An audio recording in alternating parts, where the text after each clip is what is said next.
Hey, you're here. That's good. Let me tell you something. You believe history is written by kings and conquerors. But what if the real shapers were the silent, cold instruments in their grasp? From the first sharpened stone to the digital keystroke of modern warfare, weapons are more than tools of conflict. They are profound catalysts, reflections of human ingenuity, fear, and adaptation. Imagine the primal chill before a prehistoric raid, or the thunderous echo of cannons forging a new world order. Feel the balance of a perfectly crafted spear or the distant hum of technology. This isn't merely about destruction.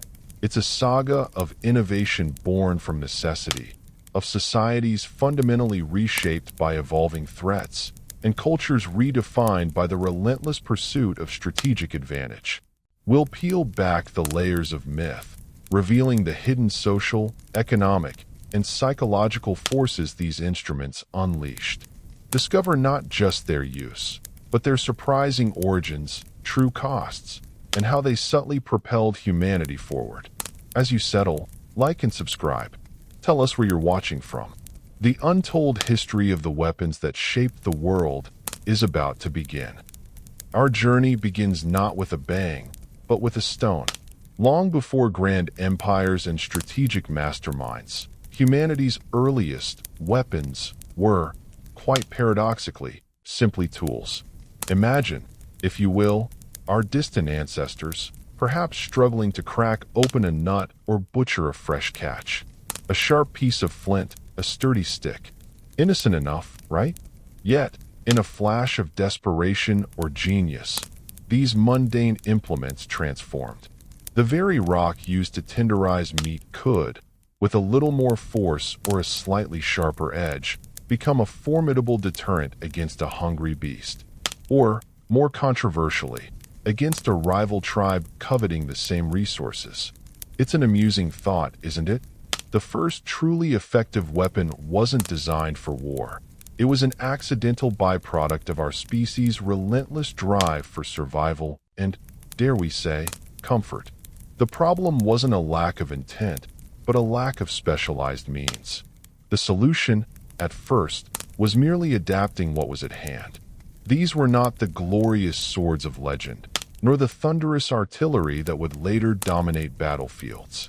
These were crude, pragmatic extensions of the human body, designed to overcome immediate physical limitations.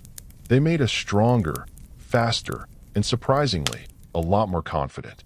This initial leap from natural predator to tool-wielding arbiter fundamentally altered our place in the ecosystem. Suddenly, a weaker individual could, with the right stone axe, stand a chance against a larger, stronger adversary, changing the very dynamics of social interaction within nascent communities. It introduced a new element of risk, but also of opportunity. Early weapons, in their raw simplicity, weren't just about killing. They were about securing sustenance, defending territory, and, most importantly, establishing a precarious order. They allowed small groups to assert dominance, to protect their hunting grounds, and to expand their reach, slowly laying the groundwork for more complex social structures. The ingenuity displayed in shaping a spear point or perfecting a throwing stick reveals a sophisticated understanding of physics and geometry, albeit an intuitive one. It suggests that even in our most primitive state, humans were problem solvers of the highest order, driven by primal needs. The shift from merely wielding a heavy branch to purposefully crafting a weapon with an intended function marks a pivotal moment in our history, moving us from reactive survival to proactive dominance. And it's this quiet, unassuming beginning that sets the stage for everything that follows. As simple tools began their long, complicated journey toward becoming the world shapers we explore today. This subtle evolution of function, from everyday use to a means of asserting power, paved the way for the next great leap in human ingenuity and conflict. From the primal crunch of stone on bone, humanity moved to the ringing clang of metal.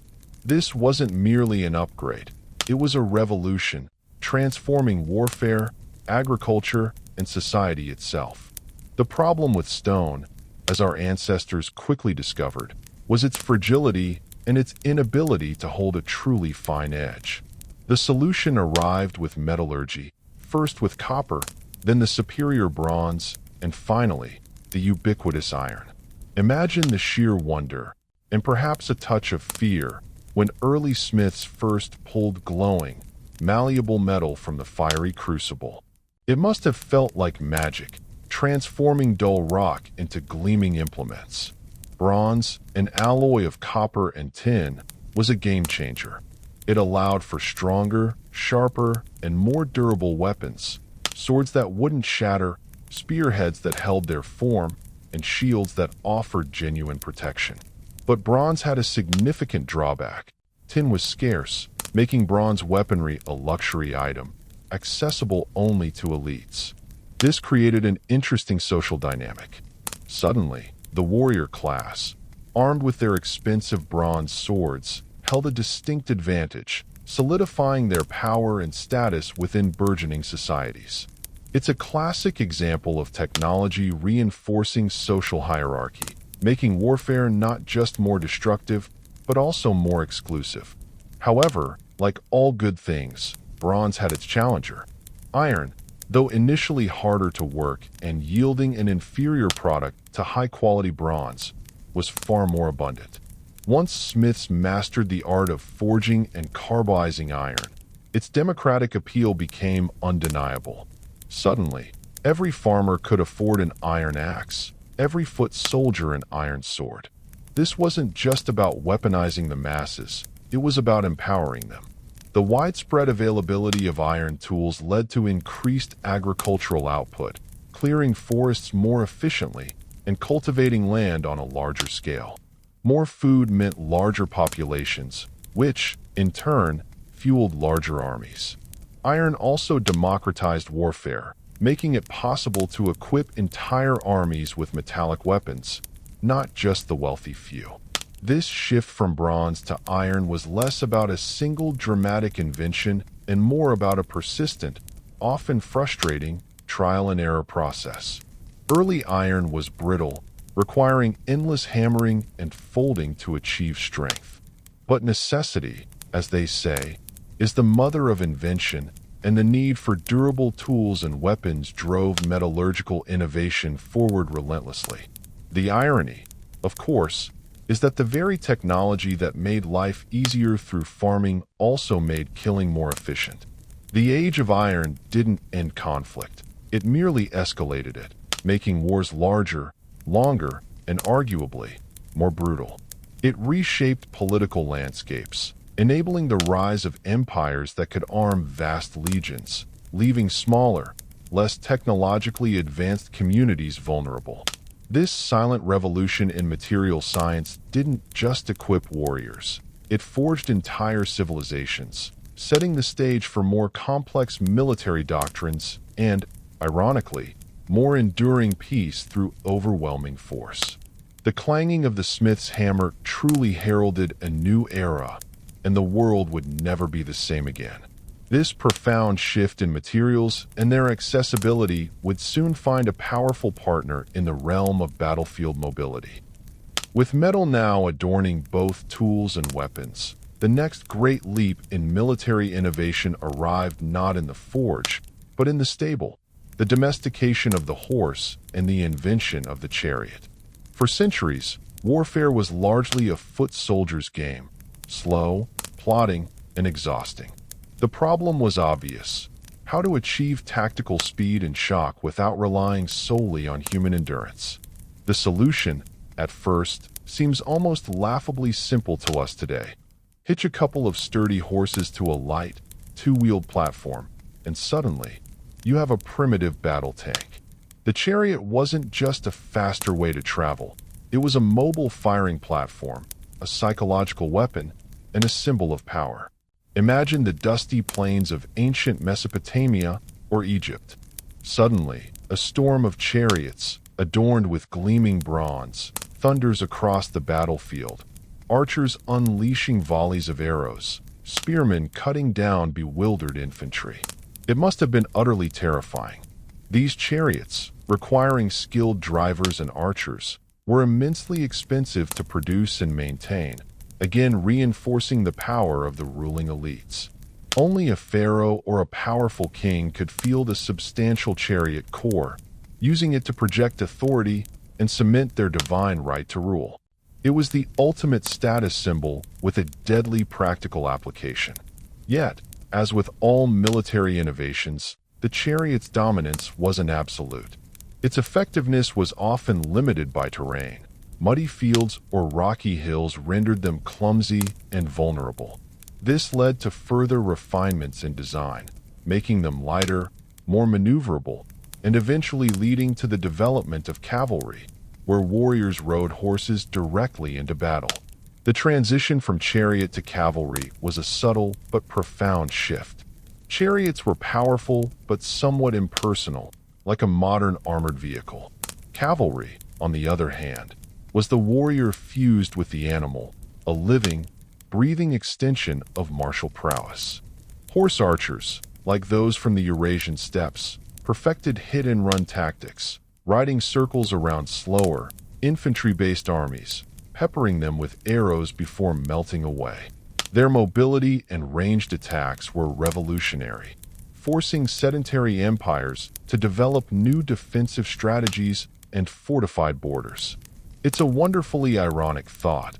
The very animals humans domesticated for transport and agriculture became the engines of conquest and empire, reshaping the entire geopolitical map. From the Hittites' formidable chariot charges to the Mongol hordes' unparalleled equestrian archery, the horse transformed war into a dynamic, fluid affair, far removed from the static lines of earlier conflicts. This new mobility didn't just dictate battle outcomes. It facilitated the rapid expansion of empires, allowing them to control vast territories and project power across continents. The horse, once a symbol of prestige, became the ultimate instrument of military dominance, marking a new chapter in the complex relationship between humanity, technology, and the relentless march of history. And with this newfound speed, the stage was set for empires to rise and fall, meticulously organized and equipped. No empire understood the synthesis of standardized weaponry, engineering, and logistics quite like Rome. For nearly a millennium, the Roman war machine wasn't just a collection of soldiers. It was a testament to methodical efficiency, its very existence underpinned by a rigorous approach to tools and tactics. The problem for any expanding empire is controlling vast swathes of territory with diverse populations and formidable adversaries. Rome's ingenious solution lay in standardization and adaptability. Their iconic gladius, a short, double-edged sword, was perfectly designed for close-quarters combat in tight formations. It wasn't flashy, it was brutally effective, a thrusting weapon that minimized exposure while maximizing damage within the dense ranks of a legion. Paired with the pilum, a heavy javelin designed to bend on impact, it disarmed and demoralized enemies before the main engagement.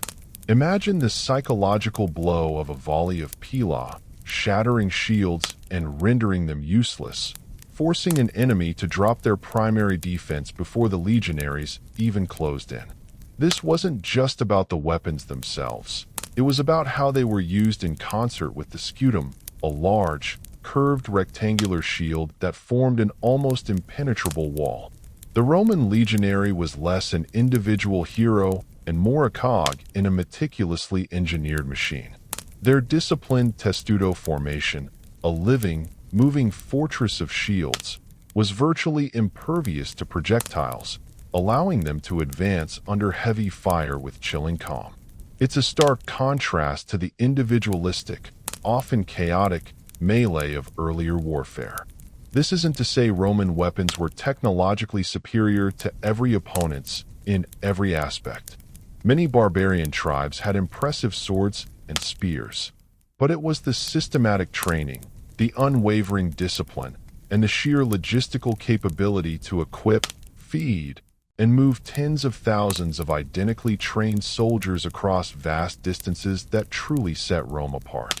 This required an extensive network of roads, granaries, and supply depots, a weapon in itself, often overlooked. The very act of marching, building camps, and constructing siege works was a form of strategic engagement, wearing down enemies before a single blow was struck. There's a subtle irony here. An empire built on the systematic application of violence also laid the infrastructure for millennia of European development, the roads, the aqueducts, the very concept of urban planning. They brought order, laws, and sanitation, often at the point of a gladius. This synthesis of military hardware, human organization, and infrastructural support allowed Rome to absorb diverse cultures, spread its language, and impose its will, creating a Pax Romana that, for all its brutality, fostered an unprecedented period of stability in many regions. The gladius, pilum, and scutum weren't just implements of war. They were the physical embodiment of Roman identity and the tools that quite literally carved out an empire from a collection of disparate territories, leaving a legacy that still echoes through our laws, languages, and even our understanding of power. But as Rome learned, even the most formidable war machine could be challenged, often by an equally formidable defense. As empires expanded and civilizations coalesced, the need to protect burgeoning populations and vital resources became paramount, giving rise to an intricate dance between offense and defense, the age of siege warfare and fortifications. For centuries, a well-built wall was the ultimate deterrent, a statement of defiance etched in stone.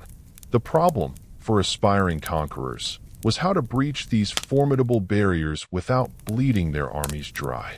For the defenders, it was how to make those walls impenetrable against ever-evolving threats. The solution, predictably, involved an escalating arms race of monumental proportions. Castles weren't just homes for lords. They were military fortresses designed to withstand protracted assaults, their thick stone walls and strategic positions dominating the landscape.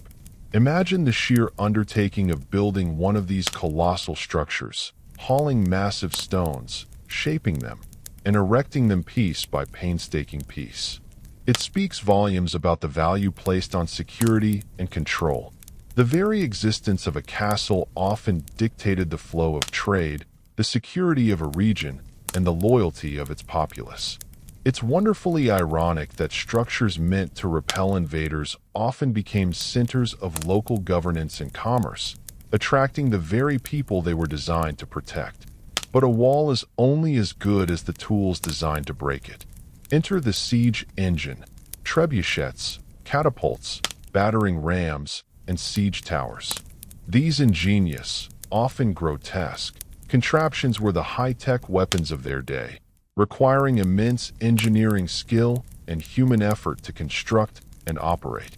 A trebuchet, for example, could hurl massive stones, even diseased carcasses, over castle walls, spreading fear and destruction. The meticulous planning required for a successful siege, from diverting rivers to mining beneath walls, was a military art form in itself, often taking months, sometimes years, to resolve. It wasn't just about brute force. It was about patience, logistics, and psychological warfare. Defenders, of course, were no slouches. They developed counter-siege tactics, boiling oil, murder holes, elaborate gatehouses, and even countermining operations to collapse enemy tunnels. The design of cities themselves often incorporated defensive considerations, with winding streets and elevated positions becoming strategic assets. This perpetual cycle of innovation, where every new offensive weapon prompted a stronger defensive countermeasure, profoundly shaped urban development and territorial control. It dictated where cities could be built, how they were laid out, and how long they could resist external threats. The enduring legacy of these massive stone structures, often now tourist attractions, quietly reminds us of the intense struggle for survival and dominance that defined much of human history. These walls and the engines designed to break them tell a story not just of conflict, but of architectural prowess, strategic foresight, and the relentless human drive to protect what is theirs, setting the stage for future battles where distance and precision would prove equally decisive.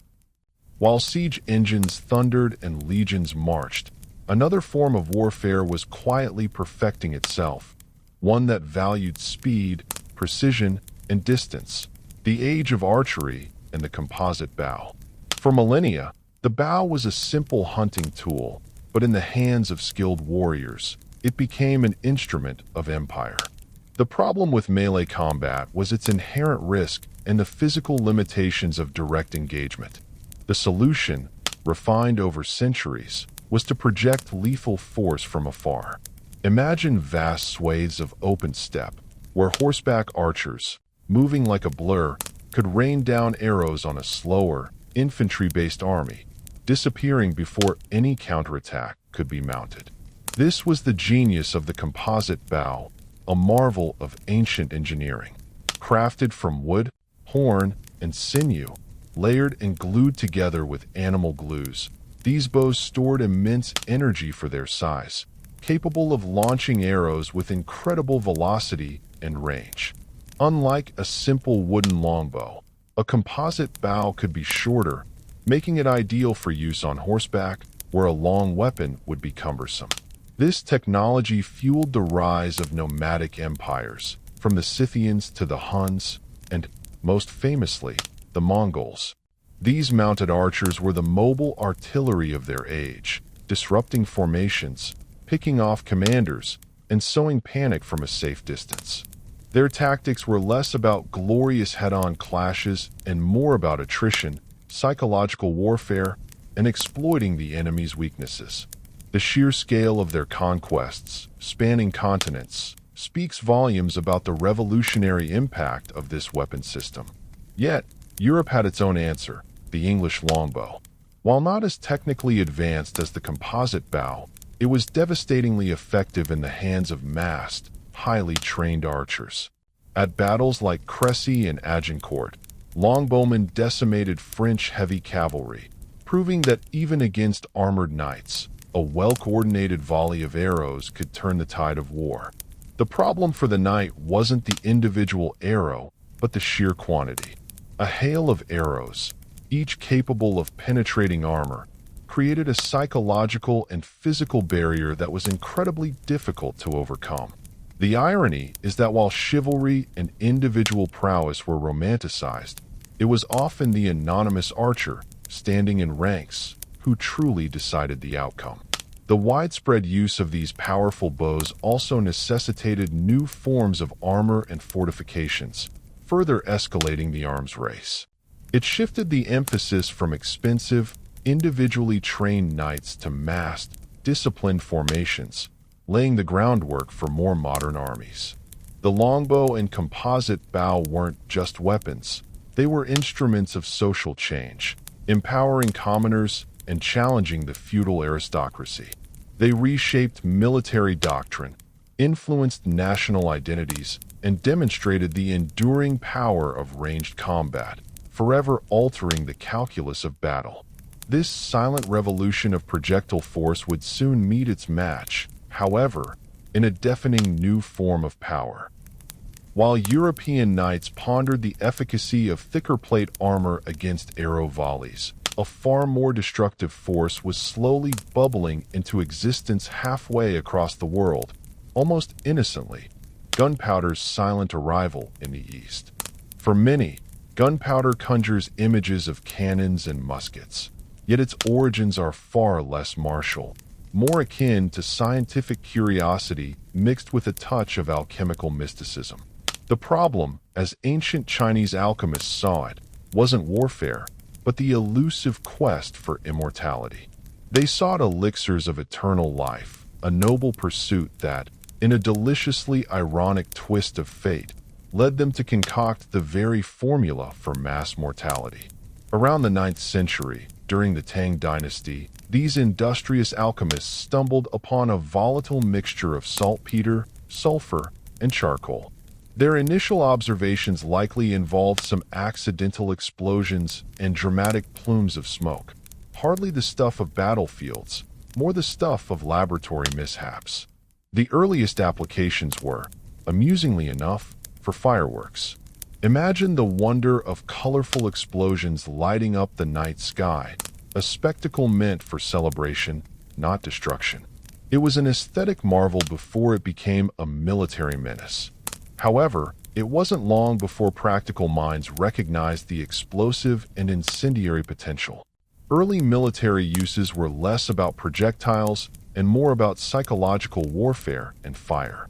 Incendiary devices, fire arrows, and simple rockets called flying fire were employed not to breach walls or kill soldiers directly, but to sow panic, start fires, and disrupt enemy formations. These early gunpowder weapons were crude and often unpredictable, more effective at causing confusion than widespread casualties. It's a fascinating contrast to the immediate, brutal impact often associated with gunpowder in Western narratives.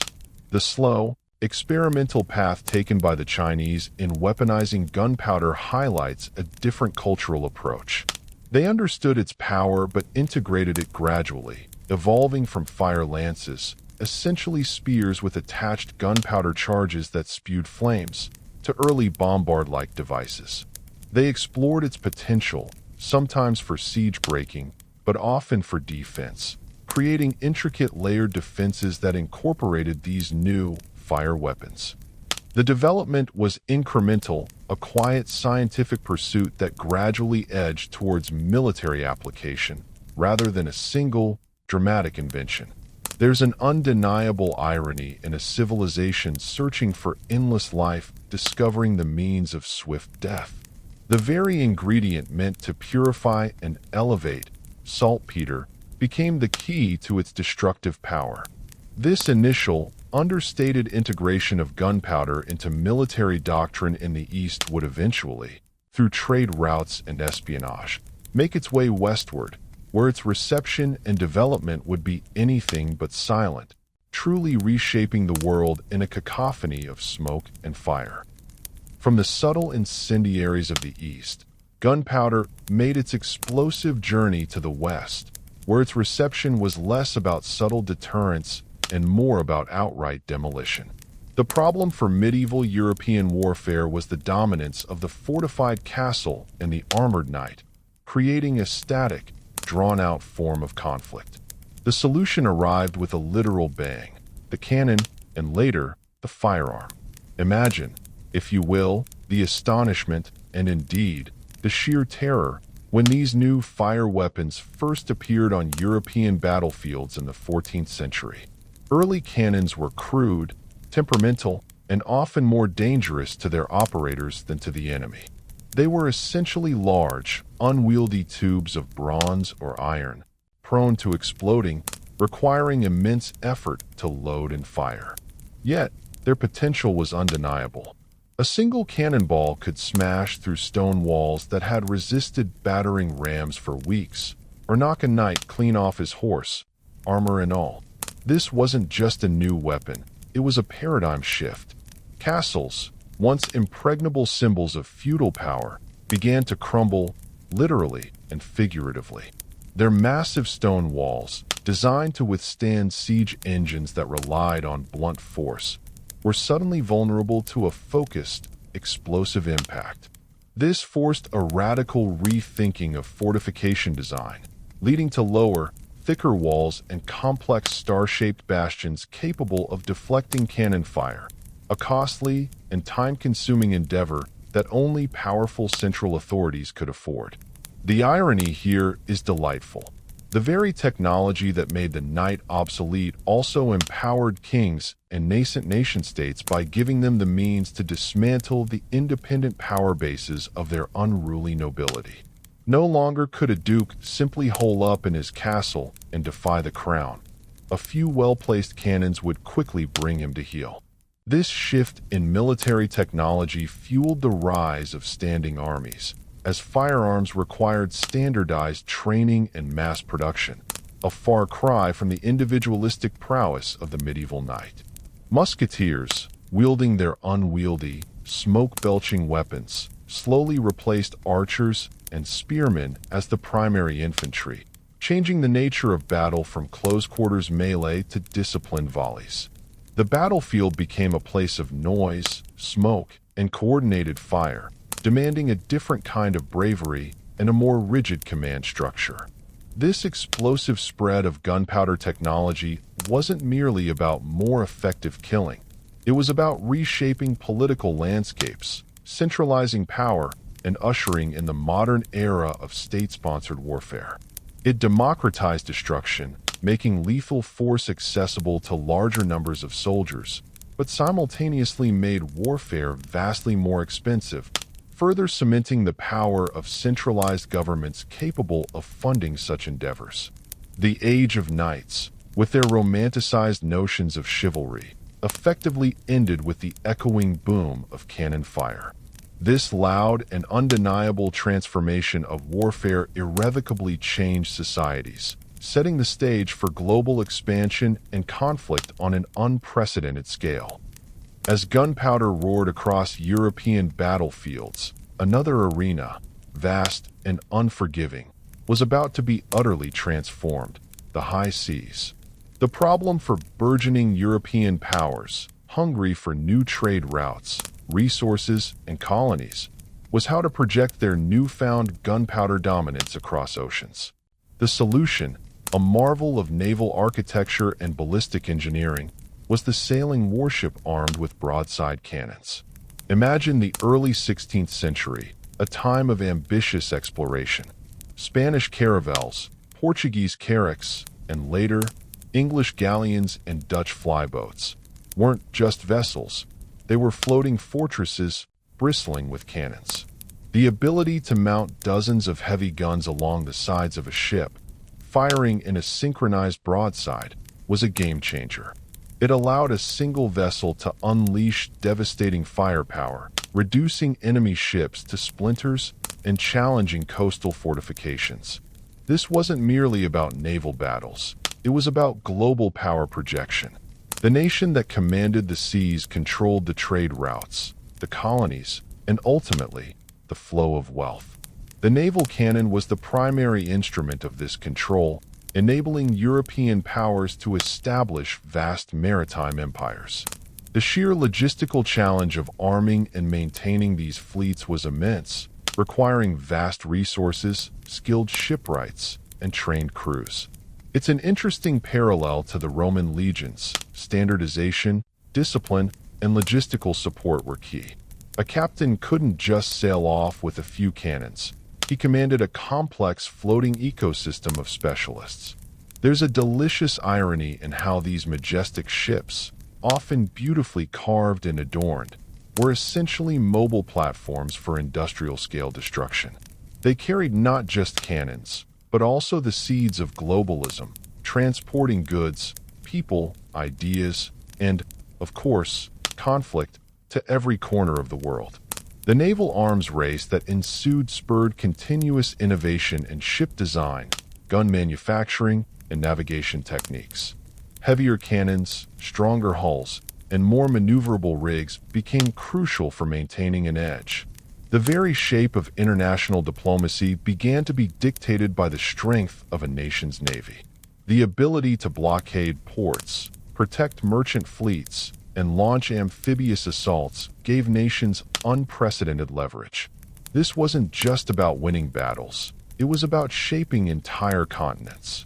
The Age of Discovery, often romanticized, was in many ways an age of naval power, where the ability to sail and shoot across vast distances facilitated colonization, resource extraction, and the imposition of European influence on indigenous populations. The naval cannon, therefore, wasn't just a weapon that shaped the world. It reshaped the world, drawing new lines on maps and connecting distant lands, often violently, into a single, interconnected global system. This vast expansion of influence, driven by maritime might, inevitably led to further, darker innovations on land, ushering in an era of unprecedented mechanization and brutality. The echoes of naval cannon fire had barely faded when a new, far more pervasive revolution began to rumble through society, irrevocably reshaping the very nature of conflict: the Industrial Revolution's arms race. The problem with earlier firearms, despite their power, was their slow rate of fire and their reliance on individual skill. The solution emerged from factories and assembly lines, fundamentally altering how weapons were conceived, produced, and used. Imagine the mid-19th century, a time of steam engines and burgeoning factories. Suddenly, the artisanal production of individual firearms gave way to mass-produced, standardized weaponry. The invention of rifled barrels dramatically improved accuracy and range, transforming the musket from a blunt instrument into a precision tool. Breech-loading mechanisms meant soldiers could reload faster while taking cover, rather than standing exposed to ram powder and ball down a muzzle. Then came the repeating rifle, offering multiple shots without reloading, and finally, the ultimate game-changer, the machine gun. It was a marvel of mechanical ingenuity, a horrifying testament to human inventiveness. A single machine gun could lay down more firepower than an entire company of infantry, transforming open-field charges into suicidal endeavors. The irony is stark. The same industrial processes that brought us mass-produced textiles and efficient transportation also delivered tools of unparalleled slaughter. Progress, it seemed, had a very dark side. This wasn't just about making better weapons. It was about making them faster, cheaper, and in greater numbers than ever before. Entire nations could now arm vast conscript armies with cutting-edge technology, shifting the balance of power from individual bravery or specialized training to industrial capacity and logistical efficiency. The impact on warfare was profound. Battles became less about grand maneuvers and more about attrition, digging in, and overwhelming the enemy with sheer firepower. The romanticized image of the gallant soldier was replaced by the grim reality of trench warfare, where thousands could be mown down in minutes by unseen enemies. The industrial arms race also fueled imperial expansion. European powers, armed with superior repeating rifles and machine guns, could swiftly subdue indigenous populations wielding older, less effective weaponry, further cementing their global dominance. It cemented the belief that technological superiority was the ultimate determinant of victory, leading to an ever-accelerating cycle of innovation and escalation. The very fabric of society was impacted. Factories shifted from civilian goods to military production during conflicts. Entire economies became geared towards sustaining the war effort. The problem was no longer just about defeating an enemy army, but about outproducing them. This relentless pursuit of military advantage, driven by industrial might, didn't just equip soldiers. It redefined the scale, intensity, and societal cost of war, setting a chilling precedent for conflicts that would soon engulf the entire globe. The Industrial Revolution's arms race was merely a prelude to the terrifying crescendo that erupted in the early 20th century, engulfing the world in a conflict so vast it earned the grim moniker, the Great War and its total war weapons. The problem, for strategists stuck in 19th century mindsets, was how to break the stalemate of trench warfare that devoured millions of lives for mere yards of ground. The solution, chillingly, was to invent entirely new categories of weapons, pushing the boundaries of technology and ethics. Imagine the horror of a battlefield where machine guns chattered ceaselessly, artillery barges turned landscapes into moonscapes, and suddenly, hulking armored vehicles known as tanks began to lumber across no man's land, crushing barbed wire and spitting fire. These weren't just incremental improvements. They were game changers, designed to overcome specific, brutal challenges. The tank, Initially clumsy and unreliable, promised mobility and protection, a mobile fortress that could break through enemy lines. It was a terrifying sight for those caught in its path, a symbol of the new mechanized brutality. Then came chemical weapons, chlorine, phosgene, and mustard gas. An insidious terror that drifted silently across battlefields, searing lungs, blinding eyes, and leaving survivors with lifelong injuries. This wasn't just about physical incapacitation. It was psychological warfare on an unprecedented scale, forcing soldiers to fight in gas masks, perpetually fearing the silent, invisible killer. There's a profound irony in humanity's greatest scientific minds being harnessed to invent such utterly depraved methods of suffering. The skies, too, became a new battleground. Early airplanes, initially used for reconnaissance, quickly became instruments of aerial combat and bombing, foreshadowing future air power. Below the waves, submarines introduced a new, unseen threat to maritime commerce and naval dominance, sinking merchant ships and warships alike with torpedoes. The U-boat became a symbol of unrestricted warfare, sparking international outrage and reshaping naval strategy. This era marked the advent of total war, where entire societies were mobilized. Factories shifted entirely to weapon production, women entered the workforce in unprecedented numbers, and civilian populations became legitimate targets, whether through aerial bombing or naval blockades. The psychological impact on soldiers and civilians was immense, giving rise to terms like shell shock and forever altering the collective consciousness. The sheer scale of casualties, the unprecedented destruction, and the ethical dilemmas posed by chemical weapons left an indelible mark.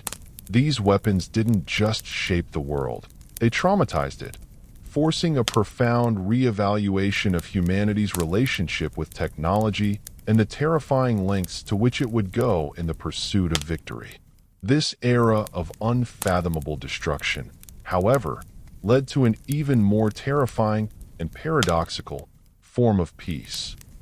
The devastation of the Great War, followed by an even more destructive Second World War, pushed humanity to the brink, culminating in the birth of a weapon category so terrifying it paradoxically ushered in an era of unprecedented, albeit fear-driven, global stability, the atomic age and beyond.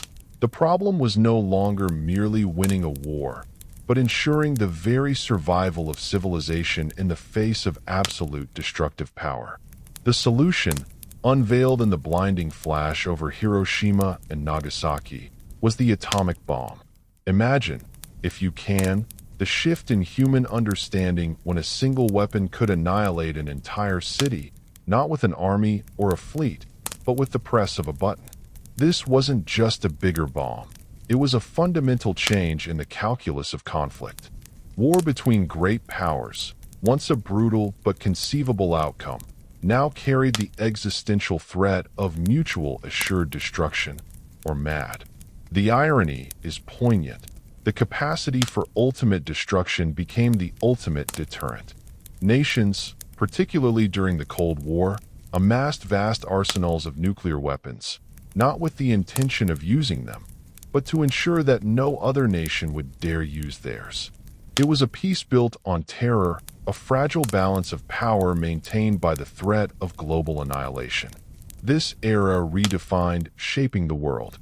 Weapons were no longer primarily about direct conquest, but about geopolitical leverage, proxy wars fought in distant lands, and a relentless technological race to maintain a strategic edge. The psychological impact on societies was profound. Generations lived under the shadow of nuclear fallout, with bomb shelters and drills becoming grim fixtures of daily life. The arms race evolved beyond bombs, into intercontinental ballistic missiles, nuclear submarines, and stealth technology, all designed to deliver the unthinkable. Simultaneously, the digital age began to spawn new, insidious forms of weaponry. Cyber warfare, the silent infiltration of networks, industrial systems, and national infrastructure became a potent, often untraceable, instrument of power. The battlefield expanded into the digital realm, where data became a weapon and information an asset of unprecedented strategic value. This constant evolution reminds us that weapons are not static. From the stone axe to the nuclear warhead, and now to lines of code, humanity's tools of influence and control adapt to the prevailing problems of each era. The atomic age taught us that the greatest threats might not come from direct confrontation, but from the very capacity for it, forcing humanity into a perpetual dance on the edge of its own ingenuity. And so, the story of these world-shaping instruments continues, a reflection of our fears, our ambitions, and our endless capacity for both creation and destruction.